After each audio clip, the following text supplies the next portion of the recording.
In 2024, in the dusty basement of a Boston brownstone, art conservator Julian Thorne stood before a canvas that hadn't seen daylight for 3 centuries. It was a Vanitas painting, a still life from the Dutch Golden Age. To most, it was just a cluttered table, a half-peeled lemon, a silver watch, a skull, a tipped-over wine glass. But to Julian, it was a story captured in oil paint, a silent symphony of life's deepest questions. The artist was the mysterious Elias Vane, who didn't just paint objects. He painted the invisible stories of the people who owned them. As Julian cleaned away the centuries of grime, the painting began to speak, whispering its timeless warning. Memento, mori, remember. You must die. Our story begins in a bustling Amsterdam marketplace in 1658, with a man named Hendrik van der Hoven. A wealthy merchant, he believed he could buy immortality. He commissioned Elias Vane to paint a testament to his success. Paint me a lemon, Hendrik commanded, show them I can afford the sourness of the south and the cold of the north. Vane painted the lemon, but he painted it half-peeled, its rind spiraling down like a serpent. In the 17th century, lemons were the ultimate symbol of deceptive luxury, beautiful to look at, but sour to the taste. This was Hendrik's life. As he built his empire on ruthless ambition, destroying rivals and neglecting his family, his world began to rot from the inside. His son died, his wife grew distant. When the painting was finished, Hendrik stared at the spiraling peel. It looked like a descending staircase. "Why is it peeled?" he asked. Vane replied softly, "Because, sir, beauty must be opened to be consumed, and once opened, it begins to dry." Hendrik died 2 years later, alone in a room full of gold. The lemon in the painting remained forever fresh, a witness to the futility of ambition without human connection. Next, Julian Schwab moved to a silver pocket watch, its hands frozen at 11:55. This was the story of Isabella de Graaf, a woman of great beauty, terrified of growing old. She refused to have a portrait of her face, fearing it would one day mock her wrinkles. "Paint my watch," she whispered to Vane, "but do not let it tick." Elias painted the watch, cold and mechanical. But next to it, he added a single, drooping Tulipa Semper Augustus, the most expensive flower of its time, now just past its prime. This was the conflict between mechanical time and natural time. The watch represents our attempt to control the clock, to measure and own our minutes. But the tulip tells the truth. Nature only knows the season of blooming and the season of dying. Isabella spent her fortune trying to stop time. She avoided sunlight, laughter, and love, preserving herself like a statue. In her quest to preserve her life, she forgot to live it. The painting delivers a powerful message.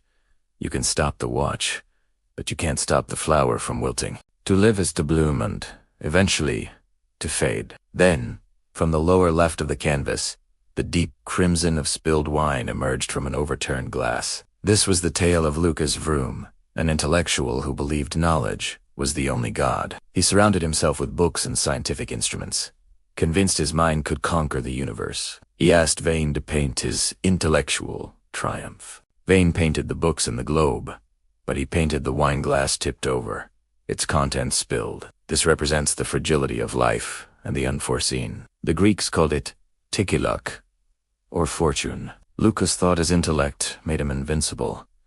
He had calculated every variable, but the overturned glass shows how suddenly it can all end. A single misstep, a skipped heartbeat, and the vessel tips. The wine our life. Our spirit spills out, never to be gathered again. The story goes that as Vane finished the painting, Lucas was in a coffee house, at the height of a brilliant argument. He stood to make his final point, gestured wildly, and suffered a massive stroke. He fell, just as the glass in the painting had fallen. The perpetually spilled wine on the canvas asks us, what good is all our planning when chaos is always waiting at our elbow? Finally, Julian reached the heart of the painting. This is the classic memento mori, but Vane's skull was different. It was a portrait of his own mentor, who had left it to him with a note. "Paint me, so I may see the world even when I have no eyes." Here, the story becomes universal. The skull is the great equalizer. Before it, the merchant's wealth, the socialite's beauty, and the scholar's knowledge all become meaningless. Life only has meaning because it ends. If the lemon never rotted, we wouldn't savor it. If the flower never wilted, we wouldn't marvel at its bloom. Vane painted a tiny, almost invisible detail. Reflected in the skull's forehead was the image of the artist himself at his easel. The observer is always observed by death. The artist creates knowing his work will outlast him, but also that he is painting his own eulogy. The skull isn't scary, it's peaceful. It suggests that accepting our mortality is the only path to true tranquility. Julian Thorne stepped back. The restored painting was no longer silent. It spoke directly to our 21st century lives. We are still Hendrik, chasing the next new thing that quickly becomes obsolete. We are still Isabella, filtering our faces online, terrified of aging. We are still Lucas, believing our data and logic can control a chaotic world. The philosophical tale of still life isn't about dead objects.